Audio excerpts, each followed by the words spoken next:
Welcome along to the Matchbook Football Podcast. We're 1 week down already in the Premier League season. I'm your host, Daniel Hussey, joined as ever this season, and excited to be joined, as always, by Mark O'Haire and Adrian Clarke. Bit of a mixed bag last weekend, guys. A couple of games absolutely nailed, others less so. Mark, very briefly, you were speaking for this Game Week 2 week. You found it even tougher than Game Week 1. It's for listeners, it's that small sample size of what we've seen, 10 games, 90 minutes, loads of stats to get into versus your preseason priors, etc. Yeah, I said that off air. Really, is it clouding my judgment? I don't know, but I did find it the four marquee games we're going to cover. I found them trickier than perhaps last week, where I was pretty bullish going into match day one. Let down massively by Aston Villa, I think, on that early kickoff on Saturday, which was a god awful match after Friday night's fun at Anfield. So, hoping for a better time of it. Sort of tread a little bit carefully. I'll make it clear in the show when I'm sort of strong or not really on these matches, but I've got the views and research and analysis to hopefully back up those views, and fingers crossed you pick a few winners. Yeah, Adrian, look, it's good to have the Premier League back. I think that's first and foremost. Some good games to get stuck into, some less so, but that's just, you're going to get that week on week. Yeah, of course, we're going to learn more, aren't we? As time goes by, we're going to pick up bits and pieces because new seasons, things change, don't they? But yeah, no, it was a tricky opening week. These games today aren't easy, but look, we'll do our very best to come up with some winners. We'll get to see some clearer patterns, won't we? Sort of 6 to 8 games into the campaign, but there's still enough, I think, to go at. Absolutely, and very much looking forward to it. We got a lot of traction for the opening show, so very grateful for that, for all the comments coming in, both on social and on YouTube. Keep them coming in. Any questions to the guys, any changes to the show, anything you'd like, it's your show very much as well. And as always, we're going to be keeping this live stream throughout the season. The podcast will be edited and in your feeds an hour or two once we record. Point in the direction of just a couple of the offers. If you're a new customer, haven't signed up yet, this offer is exclusive to podcast listeners. Just enter the bonus code POD50. That's POD50, POD50, and get £50 worth in free bets when you bet £50. And we still have our running offer on the Premier League outright. So if you bet £20 on the Premier League outright as a new customer and use the bonus code champions, we'll give you a £3 free bet every time your team wins a game. And for example, Liverpool won 25 games last season, so you would have gotten £75 worth in free bets. 4 big games we're covering this week, and again, we more or less stick to TV games unless the guys have a strong opinion. Newcastle, Liverpool, Monday Night Football, West Ham, Chelsea, Friday Night Football, Man City, Spurs in the early kickoff slot, and Fulham versus Manchester United in that prime Super Sunday position. So we will start with Newcastle versus Liverpool. This is Monday Night Football. We'll take a look at the betting that we currently have on matchbook.com. So you can currently get Newcastle at 3.6 underdogs, Liverpool 2.1 fads, the draw 3-1 or 4.0. Both teams to score 1.45 currently. Newcastle get a plus half goal start in the Asian handicap, and 3.5 is the total, but obviously heavily favoured towards the unders. Adrian, I mean, Newcastle in some ways, not the surprise of the weekend given Sunderland's performance, but I thought they were quite good against Villa. I know Villa weren't great, but Newcastle, particularly in that first half, looked like they wouldn't miss Isak too much, albeit those couple of chances perhaps would have been scored. Yeah, clearly that, but they're still a very, very good team, and I agree. I think they outplayed Villa for long periods. The press was really good, with Gordon up there and the two wing flyers in Barnes and Elanga. We know the midfield unit is quite formidable. So yeah, I liked what I saw from Newcastle. Just the finishing touch that was missing, really. I mean, Villa had 3 shots in the game. I know they went down to 10 men for the last quarter, but it was a really strong away performance. A good start, I think, for Newcastle. I worked on the Liverpool game. Great fun. Absolutely. It was a riot, wasn't it, on the opening night? Loved it. Liverpool's attack looked brilliant. I thought Ekitike was outstanding. Salah looked sharp. I mean, all the forwards. Wirtz was a little bit quiet, but I think they look good going forward. But structurally, I mean, the balance of the team was all wrong for me. I mean, it's too many attacking players in the team. It's really only the centre-backs who would classify themselves as defensive players. That will be redressed with Gravenberch coming in this week. But yeah, it's I think they're going to score lots. I think they're going to concede lots. Is sort of how it looks at the moment for Liverpool. this game is a cracker, isn't it? On Monday night, I mean, talk about tasty. If you're going to watch any game this weekend, it has to be this one. I just think it's one of those, because of the narrative, I think it's one of those that Newcastle will fight tooth and nail not to lose this game. I just think this will mean a lot. Can you imagine the atmosphere? I mean, the atmosphere it's always good at St James, but it's going to be, very aggressive. It's going to be hostile. Liverpool have experienced players, of course, but they're going to bring it, definitely. And I think the players will feed off that and bring it too. And, this is a tough game, regardless of the situation. 3-3 it was last year. Obviously, Newcastle beat Arsenal at home. They can beat anybody in front of their own fans. So, I actually see this as a game that's a nightmare for Liverpool, a real test. And I'm going to side with Newcastle on the double chance here. I don't think that they'll get beat. Now, that's a brave thing to say when Liverpool, scored 4 goals in the opening day. They scored at least 2 in 31 of 38 matches last year. They often get 2. Which makes it hard for Newcastle to get at least a draw out of this game. But I think they can. I think they can limit Liverpool to 2 max and still get something out of the game. Look, I'm going to go with that and both teams to score based on Newcastle not blanking again. I think they're Barnes, Elanga, Gordon have the tools definitely to hurt Liverpool on the break. They're tailor-made for it, really, aren't they? So I think they can hurt Liverpool. But also Liverpool can absolutely score against anybody. So both teams to score, and Newcastle double chance is 2.4. So I'm getting the 1-1, the 2-2, the 3-3 like last year, 2-1, 3-1, 3-2. Getting all of those kind of scorelines on board. Remember the League Cup final, 2-1 Newcastle. They show they can, when they get up for a game, negate this Liverpool team. So can't wait for it. I'm banking here on Newcastle raising their game and making sure that over their dead bodies, do they get beat in this game? We're not getting beat. That, I think, will be the spirit of the side. Absolutely. So Adrian going Newcastle double chance, both teams to score 2.4. And Mark, it's hard to get away from the subplots, the plots, everything going on off the pitch. It's going to manifest itself on the pitch, isn't it, at St James's Park come 8 o'clock on Monday night? I hope so. I was sort of nodding along, agreeing. Could echo everything Adrian said, really, about this match and about both teams so far, because I thought there were big positives and also big negatives about both teams. On match day 1, Adrian summed up quite nicely, really.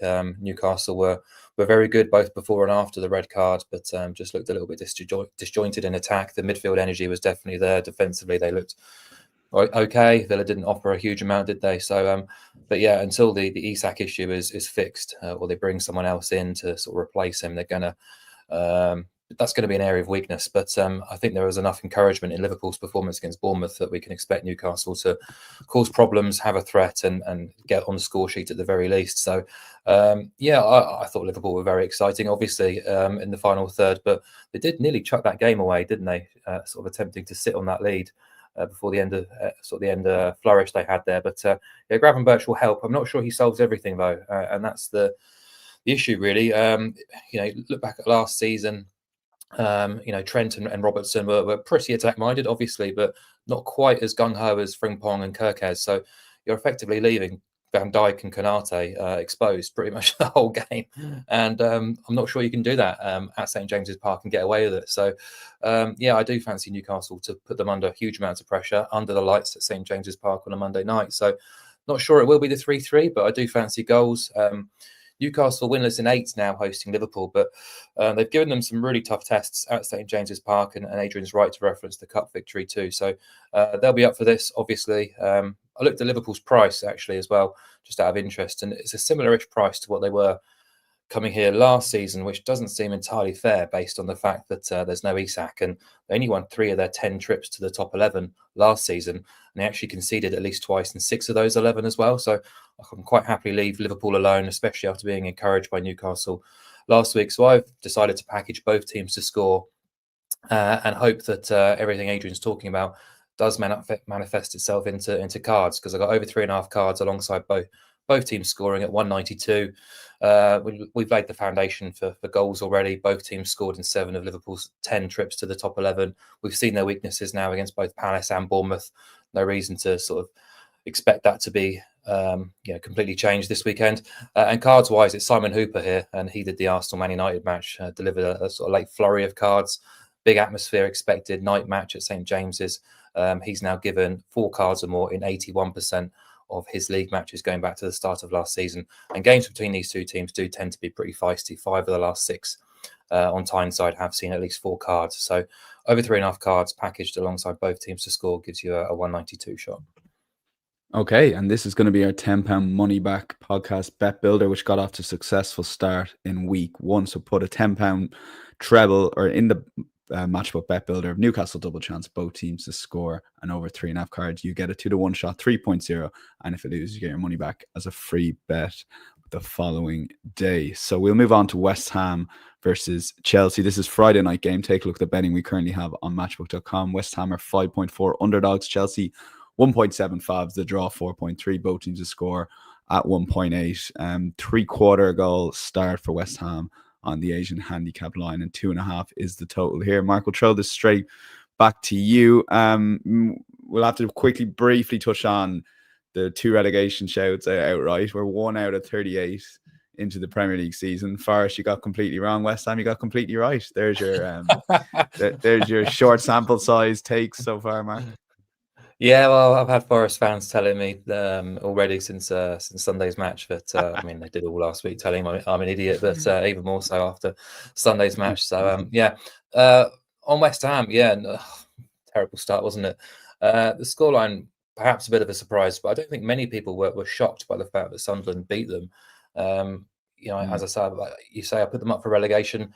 Wasn't just their squad that has regressed since David Moyes departed, but also just the mood around the club, and the fans just really aren't connecting with this team and Graham Potter. The board seem keen to press on, but you look now, it's 5 wins in 19 under Potter. I'm not expecting a drastic improvement because this weekend they're at home. Only the relegated clubs fared worse at home last season than West Ham, who won just 5 home league games. That includes 7 defeats from 7, hosting the top 7, 2 points taken from 10 fixtures against the top half. Under Potter, it's 2 wins in 9 at the London Stadium. They came against Leicester and Fulham. They were held by Southampton, failed to beat a Spurs side who were historically bad in the Premier League as well. So 6 of those 9 games went under 2.5 goals. So it's not even been particularly fun following them. And, last week we saw Jared Bowen, pretty much a one-man band up top, and then the 3 centre-backs, utterly abysmal defending balls into the box. There's not a huge amount going on between both boxes either, and to generate just 0.6 expected goals away at a newly promoted side. Yes, the expected goals against wasn't that bad, but the eye test was pretty telling actually. And I worry about them. For Chelsea, similar really. I thought they were really uninspiring. Not a huge amount of encouragement really from that opening day game against Palace, which probably isn't too surprising considering they were playing competitive football into mid-July. Injuries have hit them hard again, and their 11 that started against Palace, as soon as I saw it, I thought that's definitely not a title challenging side. And they look sluggish, which is understandable. They started pre-season later than everyone else, and they don't have the best record at West Ham though. 2 wins in 8. They did do the double over West Ham last season, but I'm not overly attracted to that price at 170. I think you said it was. They went 5-1-1 at bottom 7 sides last season. They scored 3 goals or more in 4 of those. But this is their shortest price away at West Ham since 2020. And I think there's just enough wrinkles there early season. Chelsea kind of back to pre-season later than everyone else to want to leave that price alone. So I'm going to oppose goals and back cards. And that's 2.05 for under 3.5 goals and over 3.5 cards. So basically an under and over, goals and cards. 7 of West Ham's 9 at home, under Potter, under 3.5 goals. 15 of Chelsea's 19 away in the Premier League last season. Failed to feature 4 goals or more. And we've got Michael Oliver refereeing here. He's fresh from dropping a 0 card game. Spurs versus Burnley, a bit of a shocker. Oliver never gives 0 cards out, so I'm hoping he returns to the norm this weekend. But he was. He did make the first corner kick for holding onto the ball too long. I mean, that must have been a short price. I don't know what match had it on, but for him to be the first, nailed on, wasn't it? Exactly. He's Mr. Pernickety, I could say. Yeah, and he gave 4 or more cards in 18 of 26 last season, and this fixture tends to produce. Whilst the atmosphere at the London Stadium hasn't always been the best, these clubs don't like each other. 4 of the last 5 here in East London have gone 4 or more. 3 of those featured 5 cards or more as well. So, yeah, just a kind of way of approaching the supposed goals, but back cards. Yeah, under 3.5 goals, over 3.5 cards, 2.05. Yeah, and Adrian, speaking to West Ham fans, 1 game in, I mean, they obviously want the board gone, but a lot of them want Potter gone already. I mean, it's a bit of a mess there. 1 game sample sizes, we keep emphasizing, but the fans are already frustrated with what's going on there. Yeah, it's bad vibes FC at the moment, isn't it? In terms of West Ham. So yeah, look, Mark's used some great stats there to sort of outline what sort of game it'll be. So I won't go and repeat a load of those stats, but I do fancy unders. Part of my selection will be under 4.5 goals. Well, I'm going to go for Chelsea. You can see it on the screen there. Chelsea and under 4.5 goals at 2.1. Chelsea did win this game 3-0 last year. And the reason, aside from West Ham being abject at Sunderland, really the 3 centre-backs were so poor. He's central midfield, actually. There is no athleticism in there. There's no real mobility. The legs is poor. Obviously, the shape of the side as well is set up with 2 central midfielders. Obviously, you got to sort of you got 3 central midfielders in there. Really, I suppose more of a 5-3-2, but none of them, to my mind, are particularly athletic, and that's been the case for a long time. I still don't think they've adequately replaced Declan Rice. And they're up against, one of the best central midfield units in world football, really, with Caicedo and Enzo and Cole Palmer. And of course, last weekend, as expected, really, Cucurella joining in, sliding infield from left back to act as that extra centre midfielder. I just think those guys are going to have way too much for what West Ham have got in that part of the field, and therefore they'll control the game and get lots of chances. I mean, they had 19 shots against Palace without scoring, which was disappointing. It's 20 years since Chelsea went the first 2 games without scoring. So I'd absolutely fancy them to get at least 1, probably 2 or 3 here in this game.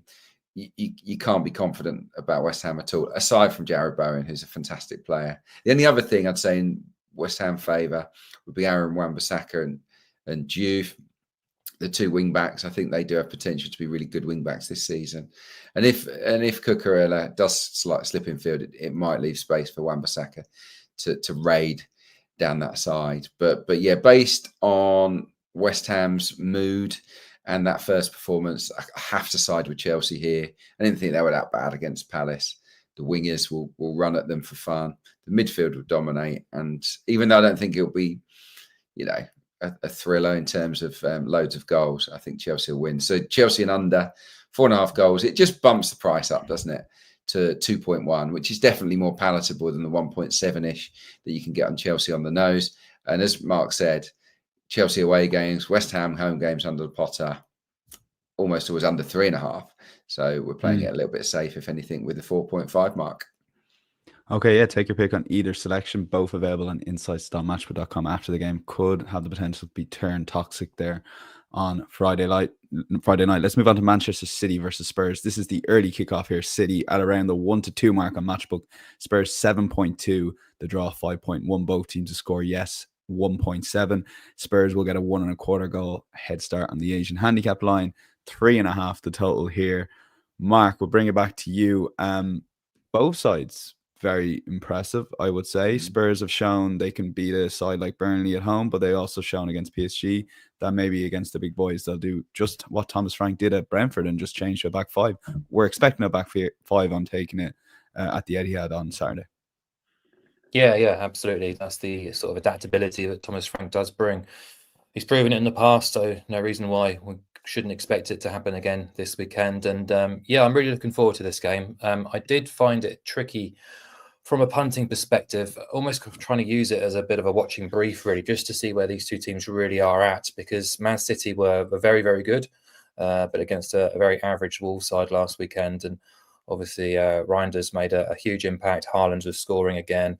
The squad does look incredibly strong, but without, if they do sort of get away with FFP penalties and points deductions, they should really be challenging for trophies across the board again this season. But it's one game against Wolves, and we talked about it pre-season really. For a lot of the second half of last season, there were still issues with that City side, and I still need to sort of see to believe that things have been corrected for the long term. As for Tottenham, you've been pretty impressed so far with what we've seen, but you kind of have to also take into account that it was a very, very, very undercooked PSG side who basically used it as a first pre-season friendly.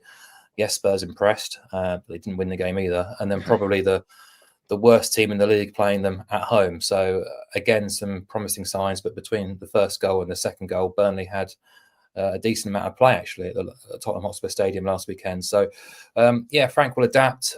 He's already proven that in his first 2 games. We have seen an improved Spurs in defensive transitions, an improved Spurs defending set pieces as well. So I just think it's a little bit too early to draw major conclusions on how good they can be based on what they've faced so far. So I think if Burnley had a bit more cutting edge in attack, they could have caused them some problems last weekend. But I still find trusting in Tottenham, especially away from home, a little bit tricky.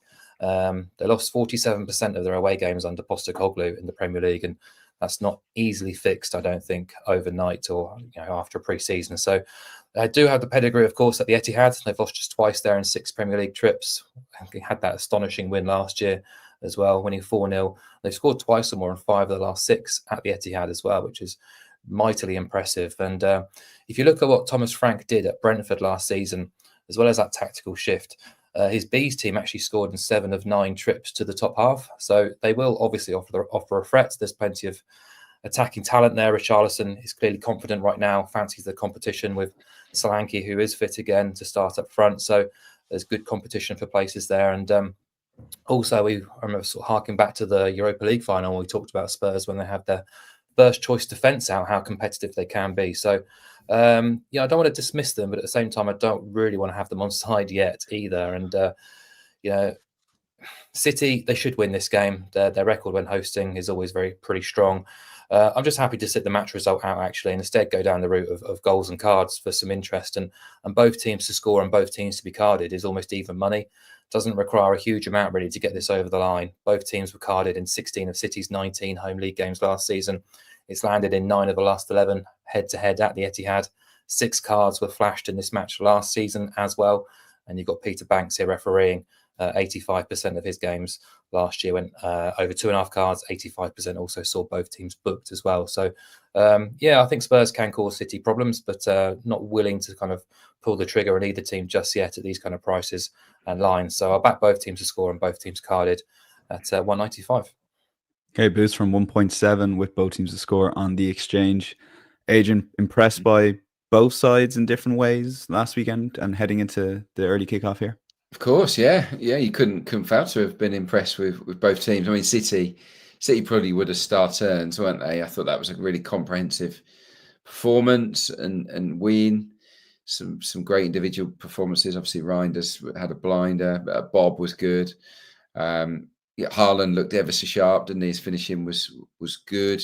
So no, they did look excellent actually, and sort of another little version of their tactics. Sort of had both of the fullbacks inverting either side of Nico Gonzalez at times, and so it was like a 2-3-5, which I think is a really nice setup. City look in good shape. Spurs, swatted aside Burnley. I mean, they did score some really good goals, didn't they? Which is great, but they didn't carve open gilt edge chance after gilt edge opportunity. So I think there's even improvement to come. But there's no doubt Kudus and Richarlison were excellent, and they'll give Aït-Nouri a bit of a tough time, you'd imagine, in this game, because that right side was great. I think Kudus made 5 chances, including 2 assists. Porro made 3 chances. So they look really strong down that side. But I'm going to oppose goals because I think Thomas Frank will go super pragmatic, really. I think the back five's nailed on. I think that it will definitely be a counter-attacking strategy for Tottenham in the game. And he knows how to keep City at arm's length. Very rarely did his Brentford side get blown away by Pep's team. They normally lost, not always, but they did normally lose, but lost tight, narrow games. So, and that's kind of how I see this happening. I see the Spurs are 150 to 1 to win 3-0. I don't know what 4-0 is. That's not going to happen. Early kickoff on the lunchtime. We saw it happen last week with the goalless draw. I feel like this might be surprisingly unders. In recent years, the reason it's been such a great fixture, particularly the Etihad, is Postecoglou going for it. I don't think Frank's going to go for it. I think he's going to be far more cautious. So yeah, I'm with Mark. I don't think City are going to lose, but I'm not bold enough to just go bang, they're going to win, because it's very early, and Spurs have got a good record at the Etihad. So yeah, City double chance, which, let's face it, most times City double chance will land at home, and under 3.5 goals. So yeah, you're looking at sort of a 1-0, 2-0, 3-0, 2-1, or a draw happening here. That's 1.98. So pretty much even money. Backing Spurs not to win, and for it not to escalate out of hand. Okay, yeah. So interesting game coming up there. Spurs to be more defensive than in previous seasons. The vibe, though, from Adrian. We'll move on to Fulham versus Manchester United. This is the final game. We're going to cover it in the marquee section. Fulham 3.45, United 2.28. More of that price in just a second. The draw 3.6. Both teams to score 158. Fulham are getting a quarter goal head start in the Asian handicap line. 2.5 is the total. And Adrian, that Manchester United price at 2.28, very impressive against Arsenal. My question to you is, can they do it against a team that, not that they're expected to win, but a team they may dominate the ball for larger periods of time against Arsenal? I know they dominate the ball there as well. I think they can, yeah. I mean, they always win at Craven Cottage. That's as much as I was impressed with them against Arsenal. They've won 8 in a row in this fixture. So it's a really, really happy hunting ground. Fulham, I think, might have lost their last 3 home games last season as well. So they don't come into this feeling bullish in front of their own supporters. They kind of got out of jail a little bit, I'd say, at Brighton on the opening day with that injury time winner. I mean, another substitute scoring for Fulham. That trend looks like it's going to continue this season. But yeah, it's been a really quiet summer for Fulham. Haven't really sort of strengthened at all, have they? So I'm just going to sort of sit and see what they produce in the coming weeks. But yeah, I saw enough for Manchester United to think that they can go to Craven Cottage and win at 2.28. I thought Cunha and Mbeumo were really dangerous. Seshko obviously off the bench, didn't do a lot, but he'll be better for the run out. I actually thought the Mason Mount up front in that false 9 did pretty well and caused Arsenal some problems by dragging central defenders out of position and disrupting that back line. So it'll be interesting to see whether he starts again or whether it is Seshko. I'd imagine it will be the latter. I just think that they had a bit of aggression about them, a bit more bite. Cunha is quick, isn't he? And he travels with the ball well. I think that they can cause Fulham problems. And of course, I know what's going to happen. I know what the issues with Anthony Robertson at the moment, but Calvin Bassey played left back and did well at the MX. But Cuenca came in, who's fine. But that centre back partnership has been disrupted. So yeah, when all said and done, I think that Manchester United can, if they can back up the performance at Arsenal, because they will have more. Would have more of the ball than Fulham? Probably. I don't think it'll be a huge split. I think it could be, they might just shade it. Even if Fulham had slightly more possession, United on those breakaways, looking to get those 2 playmakers in between the lines can hurt Fulham, I think, who he didn't look brilliant at Brighton. So I'm going to back Man United to make amends for losing against Arsenal at 2.28. Okay, that price on United, Mark, given that you went United double chance against Arsenal last week, very unlucky there, I would say. Were you tempted to take the price at 2.28 away to Fulham? Because you have your reservations about Fulham after 1 game already. Yeah. I mean, again, speaking of there before we started recording, what I was saying is sort of watching their the sort of rerun of their game against Brighton kind of struck how kind of average their squad is actually, how little investment has been going into that team, and how basically Marco Silva and his future is so key to Fulham. If he does leave at any point, I think they could be in trouble. There's definitely one who people have probably been sleeping on a little bit, who could easily be dragged back in based on the quality of their squad. But yeah, I was like everyone, genuinely quite encouraged really by Man United's performance against Arsenal. Really frustrated from a betting perspective because I felt like I called it relatively well, and I thought the long shot was on with the draw and unders coming in at some point. It just didn't actually materialise. And I know there's been a lot of talk about Man United deserving to win. I didn't think they did deserve to win. I thought the draw was the fairest of results. Yes, United were the better of the two teams, but they didn't do enough in the final third. 22 shots, but just 1.6 xG and no big chances created. And Arsenal looked relatively solid throughout. Obviously in the first half, and Buemo was lively. Cunha did Cunha things, but they missed that focal point, which I think Sesko will bring. But ultimately, you need to do a little bit more in the final third to win a match, not just have 22 shots. They need to be quality efforts, and I think the midfield still look pretty stodgy. You're not getting the best out of Bruno in that sort of deep midfield role alongside Casemiro. There weren't enough bodies in the box at times when they did create opportunities in wide areas. So, I'm really interested now to see how they do go to Fulham and perform. Can they back that up and put in another decent performance? Because they only won 4 times on the road last season. One of those was at Fulham. As Adrian says, they've got a ridiculous head-to-head record against Fulham. I think it's 14 wins in the last 17 head-to-head across all venues. I just think at that kind of price, you'll probably find better options elsewhere. And it was one of those, I said at the start of the show, I felt like this was a bit of a trappy card, and this game in particular was quite difficult to decipher in that sense because, Fulham did pack a punch against the better teams last season. 9 wins in 20 against the top half, which I believe was one of the second or third best records in the Premier League against top half teams. They won 5 times at home against the top half. Both teams scored in 16 of their 20 against the top half.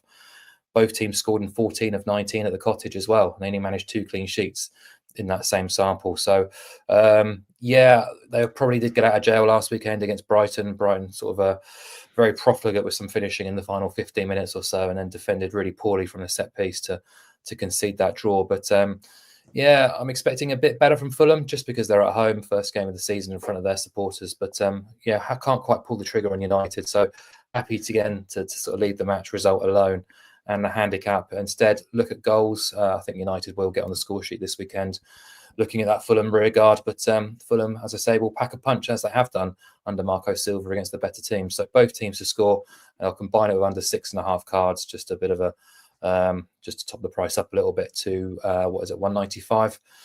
Chris Kavanagh here, he gave 6 cards or more in just 6 times last season. So, Fulham aren't really sort of renowned for being involved in feisty fixtures. So I'd be surprised if that card line went close. So, both teams scoring at under 6.5 cards at almost even money. Okay, we'll move on. That's the 4 marquee games. We're going to go to any other bets here. Adrian, 1 win, 1 defeat after round 1 for yourself. Wigan, the winner there. You've got 2 selections here, and you're confident enough. Do you want to maybe turn it into a third bet for a double? But cover the 2 games first. Last weekend Wigan sorted me out, but I couldn't have got Derby Coventry more wrong. I think I said both teams scored no, and it finished 5-3. I didn't want to say. Oh no, I saw it and I was fuming, obviously, but I had my reasons, and I still don't think it was a very good game. I think it was a very untidy game. But anyway, we move on. I'm looking at a couple of undershouts here that really stood out, actually, because obviously we're still very early on in the season. It's not easy to say with certainty how things are going to go, but I think you can already tell with Luton and Cardiff City that they're going to be there or thereabouts at the top end of League One. Luton did get beaten at Bradford, but are sort of in around the playoffs. Cardiff are unbeaten at the moment. These two were in the Championship last year, and both have undergone a bit of a style shift. Like, didn't have much of the ball in the Championship, but Luton are averaging over 60% in Tier 3. Cardiff have got a new manager; they're averaging the most in the division, close to 65-66%. So different styles, a bit more control about them at this level, but neither attack is really firing, particularly Luton, where none of the strikers have scored in the league yet. So they need sort of Jerry Yates to catch fire, or Naki Wells. It will come, but this is a tough game at home to Cardiff, who they've basically scored once away from home. They've been strong at home. I think they scored 5 away from home. They've literally scored. Well, they've scored 1, and they've had 2 shots on target across those 2 away games, and they were at Port Vale and at Wimbledon. It's not even 2 of the stronger teams in the division. They could only muster 1 shot on target apiece in both those games, Cardiff. So I think this will be tight. I really do. I think there's 2 of the better teams in the division who are not full of goals, particularly Cardiff away. And Luton at home, by the way, have won both their games 1-0. So again, it's that's the pattern I kind of see here. So that's 1.75 if you want to back that on its own. I have got a double, and that would be combining it with Charlton versus Leicester, which is about the same price, just slightly shorter, maybe 172. They've been 1 goal in Charlton matches so far in the Championship. They are very pragmatic and awkward to play against, and they would be doubly so at home to Leicester City. You can imagine Nathan Jones trying to make this game as ugly as possible, and that they're going to work really hard on their off the ball work, and they're very, very good at that. He's a good organizer. Leicester haven't really got going yet, and it looks like they might be losing Bilal Al-Khanous. Fatawu also is sort of being linked with a move away, so that'd be a disaster for them. They were relying on a 16-year-old Jeremy Monga to score their only goal at Preston when they lost last week. So the pressure's not on Martí Cifuentes massively, but he can't really be going to Charlton and getting beaten after losing at Preston. So I think Leicester will be a little bit more cautious in this game. They certainly won't be gung-ho. And yeah, they still haven't really got a strike. I mean, Ayew's playing up front, really the ideal situation for them. So yeah, I can absolutely see Charlton trying to grind out a low-scoring win here. So yeah, if you combine sort of 2 1.75ers, what you get in there, Daniel, is probably 3-ish, is it? I'm not sure. Something around that. So you can take them on individually or pile them in together as a cheeky little double. Absolutely. Well, what we'll do is we'll give you a unit each on the 2 singles and a unit on the double as well. We are going to track the guys' bets throughout the season, all the bets there, and after week 1, it was in and around, I think, -2 units. But look, there was a few crossbars hits and a long season ahead, so quite. I think we're off to an all right start there, Mark. I would say, as I bow to Mark's superior betting knowledge here, Mark, and you can lead into your first selection is the Brazilian League, and then you can lead into your second one, which is going to be a double of sorts as well, or at least 2 selections on the same angle in Scotland. Yeah, so okay, starting Brazil, going to back Bahia, who've been one of the surprise packages in the Brasileiro this season. They're up in 4th at the midway stage. They're coached by Rogério Ceni, the famous Brazilian goalkeeper who scored goals, the goal-scoring goalkeeper, if you remember him. He's doing a tremendous job, in fairness. They've lost just 3 times all season. Only the league leaders, Flamengo, have lost fewer matches. They're unbeaten since May in the league. And the data says they deserve to be in the top 5 as well. So they're very much there on merit, and their home record has been excellent. 6 wins from 9 unbeaten games. They've scored at least twice on 7 occasions. Only 3 clubs have generated more big chances at home than Bahia as well. So they command plenty of respect, and I don't think the same can be said of Santos, their opposition this weekend, who are back in the top flight with Neymar in their squad, but they're just 2 points above the drop zone. Were humiliated 6-0 at home by fellow strugglers of Vasco last weekend, a result and performance that led to the sacking of their head coach. Full time, the Santos supporters turned their backs to the pitch in a protest against the club and their team's performance as well. Neymar was in tears. He said he was ashamed by the performance, and there's no new permanent coach in place, or it looks like that's not going to be the case by the weekend either. So they look rudderless, directionless, and going to a really tough away day in Salvador. They've already lost 6 of 7 away days at teams outside of the relegation zone. They scored just 4 goals in that sample as well. They're ranked 3rd bottom for expected points away, and they've given up the 2nd most big chances on their travels as well. So happy to oppose them. My numbers make Bahia about a 153 shot. The market is giving them available at 166, but to get them to a more palatable price will include under 4.5 goals. Bahia and under 4.5 is 186. Only 3 of the 2 teams combined 38 league games this season have featured 5 goals or more. So should be relatively safe there in terms of backing the unders alongside the home win, which is the strongest part of that selection. And yeah, back to Scotland then. Well, covered the Champions League last night, Mark, for people who missed it. 20 minutes gone and nobody left in Ibrox. Yeah, I mean, it was pretty horrendous from a Rangers perspective, and Russell Martin is already under enormous pressure.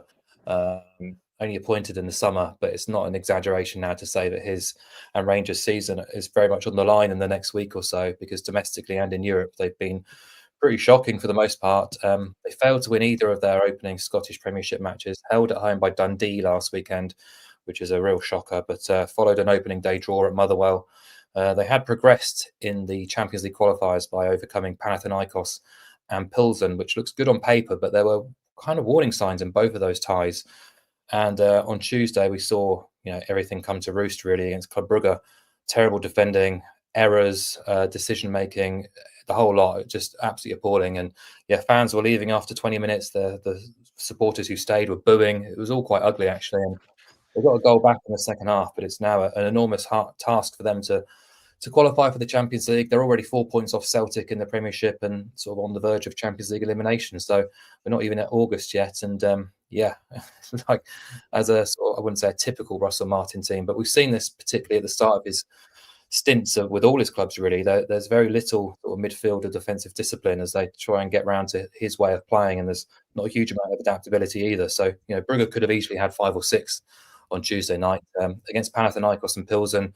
Again, poor defending went unpunished. Runners weren't picked up. The goalkeeper made loads of saves, and the forwards missed great opportunities against them. So they were a bit fortunate to get through those 2 ties. And they go to St Mirren on Sunday, which is obviously not a team anywhere near the same standards as Club Brugge, but they're better than Dundee, they're better than Motherwell, and they're very capable of sort of thwarting a team like Rangers, as they've proven in previous meetings. The last 3 head-to-heads, St Mirren have won twice and avoided defeat in the other.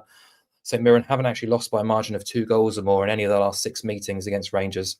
And they put in a really good shift on match day 1 away at Celtic at Parkhead, only going down to a goal in the 87th minute. So if St Mirren can match Celtic at Parkhead and cause them plenty of headaches, they're not going to be easy meat for Rangers this weekend, who will have an eye on that return game against Brugge in Belgium next midweek. So the way I'm going to attack this is to back St Mirren +1 on the Asian handicap at 175. It means we only lose our stake if Rangers win by 2 goals or more.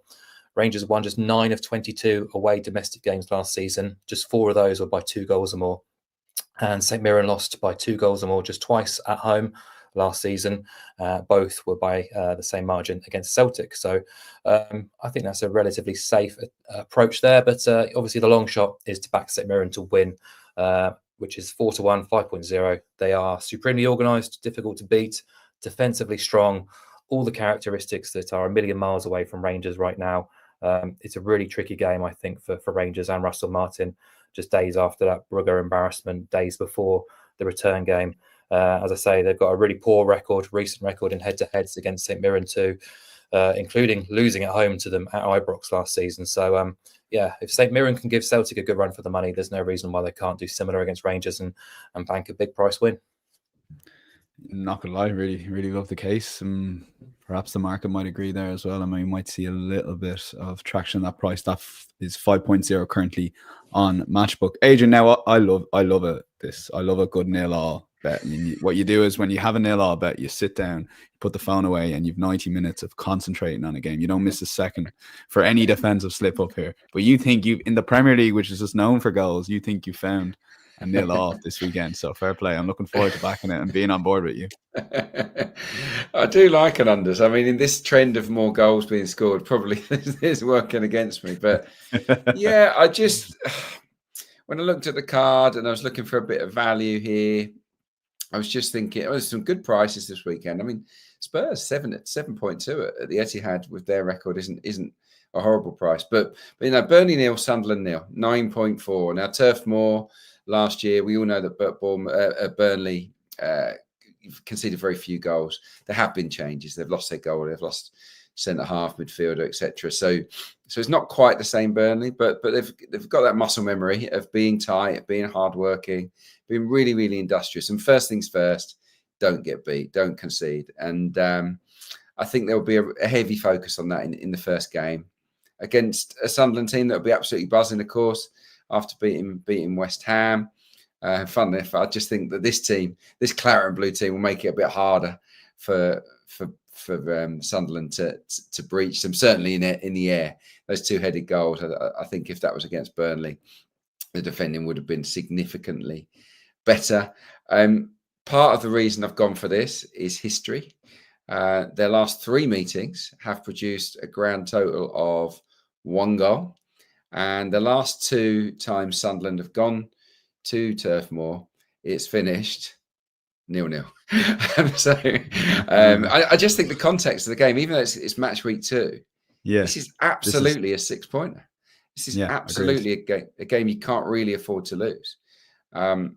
So for that reason, I think it will be extra tight as well. I wouldn't put off anyone going in with it under 1.5 goals. 1 goal wins it, just covers us a little bit. That's 2.96. That's still all right in my eyes. But let's just go for it. Let's push the boat out. 9.4 back the old goalless draw. I was at a stag in Newcastle. I went to see Sunderland at home to Burnley in their last season, and it was either 0-0 or 1-0 to Burnley. I can't remember, but it was an absolutely horrific game. So it just stuck out to me there, Adrian. The very best of luck, mate. 9.4 on Matchbook Betting Exchange. The big sports book's currently around 7-1, so that's 8.0. Big value on Matchbook. Might go off short as well. Maybe some of those market moves on those 2 long shots, to be honest. Mark, mate, best bet. Where are we going for best bet? It's game week 2 of the Premier League, but we're going way outside, not just England, but beyond Europe. MLS. We don't go there very often, but I think there's a good opportunity this weekend on Sunday night in the Eastern Conference. Charlotte host New York Red Bulls. Charlotte are just inside the qualification places for the playoffs, but only 3 points above the cutoff for the wild card playoffs. So you want to try and avoid them, get into the sort of the proper playoff positions. So there's plenty of motivation for them to continue what has been a real tear of form, actually. 6 straight wins now for Charlotte. I'm going to back them to make it 7 on Sunday night. Dean Smith is their coach. Dean Smith of Aston Villa. Wilfred Zaha is part of their roster. And they've been absolutely superb at home all season. 10 home wins from 13 games this season. They've scored at least twice in 10 of those. They've managed 6 clean sheets in 13, and they've also won the non-penalty expected goals battle on 9 occasions in those 13 at home. So they've been pretty consistent throughout. They're playing a Red Bulls team who are also consistent at home, but consistently bad away from home. They've taken home. They're actually only 5 points off Charlotte coming into this game, only outside the wildcard playoffs on goal difference, but they've been abysmal on their travels outside New York. It's 1 win and 8 defeats in 13. 8 goals scored in those 13. They failed to score on 6 occasions. And the data really paints an even bleaker picture, I think, of New York Red Bulls away from home. They are second bottom in the whole of the MLS on away expected points, with quite comfortably the worst expected goals output on the road, 0.8 per game. Second lowest shots in the box, worst shots on target average, and by far and away the worst big chance metrics as well. So they've lost the XG battle 10 times in 13 away days. They've lost the shots count 10 times and the shots in the box count 10 times as well. So quite happy to oppose them. Charlotte to win is 1.9. So hoping Dean Smith's boys do us proud on Sunday night. There you go. That's a fascinating one to cover. I've just gotten information. Sunderland 0, Burnley 0, March the 18th, 2017. Adrian, I sat there for 90 minutes watching that. We did a John O'Shea chant non-stop for 90 minutes in a half-empty stadium as Sunderland had their last Premier League season until this season. So it's good to see them. I thought things couldn't get anything worse, and then it got far worse, as we saw in the Sunderland doc, mate. But Adrian, you've been just give the listeners a bit of insight. You've been toing and throwing for this best bet, a late change. So just give the listeners what you would have bet, which won't be an official play. Yeah, I'll probably live to regret it now. But yeah, I had Bournemouth down to beat Wolves based on the opening weekend, really. Because Bournemouth did drop a lot of points at home last year. Wolves were much improved away from home, so that slightly put me off. But I just thought their performances were chalk and cheese. Wolves a little bit passive. They struggled to live with City, who could have scored, even more than the 4. I think the 2 wing backs at Wolves, having to change them is going to really hurt them. And Bournemouth are so good in wide areas. So, yeah, I was tempted to go with that. But then I realised that Arsenal to beat Leeds and over 2.5 goals was effectively the same price at 1.82. And that is a stronger fancy. I think Arsenal obviously were disappointing. It wasn't a good performance at Manchester United. The forward line didn't click at all. But there were loads and loads of opportunities, where Odegaard has it on, in those pockets and doesn't always make the right decision. I think that it will be very different at home to Leeds. There'll be a real determination to put on a more improved performance. The last friendly against the Athletic Bilbao was really good going forward. A lot of excitement, bit of swashbuckle. It's competition down the left with Madueke and Martinelli. I'm hearing that Havertz is out, which is a real shame. But Gyökeres, we don't know yet what the extent. But Gyökeres, first home game in the Premier League, he's going to get chances this time, and I'd back him to score. Saka at home, very, very rarely fails to make an impact. I just see Leeds, going up a level here. They deserved, I think, to beat Everton, even though it was a fortuitous pen. And they played well, but it's a different kettle of fish going away to the Emirates with the back four that they have in place. I think that really and truly Arsenal should be able to score goals. And actually, even though Arsenal did keep a clean sheet at Old Trafford, I'm not fully on board with Arsenal's off the ball work at the moment. I think it's still very much a work in progress. They did leave gaps that Manchester United probably should have done a little bit better with at Old Trafford. And it wouldn't surprise me if Leeds got on the score sheet. They are an attack-minded side, of course, under Daniel Farke. So, maybe Leeds will score, but I certainly think Arsenal will get 2, 3 or even 4 in this game. The last couple of times, I think, or two of the last 3 times Leeds have been to Emirates, they've been spanked. And that could happen here. Okay, that's Arsenal win and over 2.5 goals versus Leeds at 182. And that concludes our Week 2 podcast. Insights.matchbook.com, full recap. If you do hit the like button wherever you're watching or listening, and subscribe completely for free again wherever you're watching or listening, we will basically post our bets records throughout the season on Twitter, so keep an eye on that as well. But my thanks to Mark and Adrian. Enjoy this weekend's Premier League if having a bet on Matchbook, and make sure it enhances that enjoyment, but please do so responsibly, and we will chat to you this time next week. Bye bye.